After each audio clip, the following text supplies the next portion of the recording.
அவருக்கு திருவடி வணங்கி மற்றும் இந்த சங்கத்தை திறம்பட நடத்திட்டு இருக்கிற தொண்டர்கள் திருவடியும் வணங்கி வாய்ப்பு கொடுத்ததுக்கு நன்றி. திருநெல்வேலியிலேருந்து கடந்த 20 வருடமாக வந்துட்டு இருக்கிறோம்.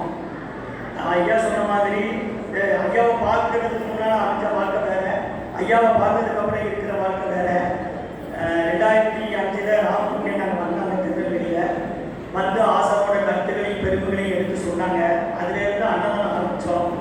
எப்படின்னா இன்னைக்கு எங்கள் ஊரில் எங்கள் சொந்தக்காரங்களே எங்களை நம்பி 5 ரூபா துட்டு 10 ரூபா துட்டு தரமாட்டாங்க. இன்னைக்கு ஒரு நாளைக்கு 30,000 ரூபா பிரித்து செய்கிறோம் அப்படின்னா அது முழுக்க ஆசாவோட தருவேன் தெரிஞ்சாங்க. அது இந்த இடத்துல உண்மையாக சொல்லியாகும். நான் இன்னைக்கு ஒரு 11 வருஷமா வாரத்தில் 6 நாள் அன்னதானம் நடக்குன்னா அதுக்கு ஐயாவோட முழு ஆசையாக காரணம், வேற ஒன்றுமே இல்லை.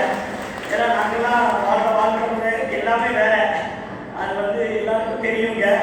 ஆனால் பண்புள்ள தொண்டர்கள் அன்னைக்கு எங்களுக்கு அமைஞ்சாங்க. முதல்ல எங்கள் கூட வேற ஒரு அண்ணன் வந்தாங்க, அப்புறம் நம்ம மகாராஜன் அவங்க வந்தாங்க. எப்படின்னா வேலைங்கிறவங்க வேற மாதிரி உள்ளவங்க, இவங்க அவங்க விட்டு அவங்க வேலை விட்டு இருக்கிறவங்க.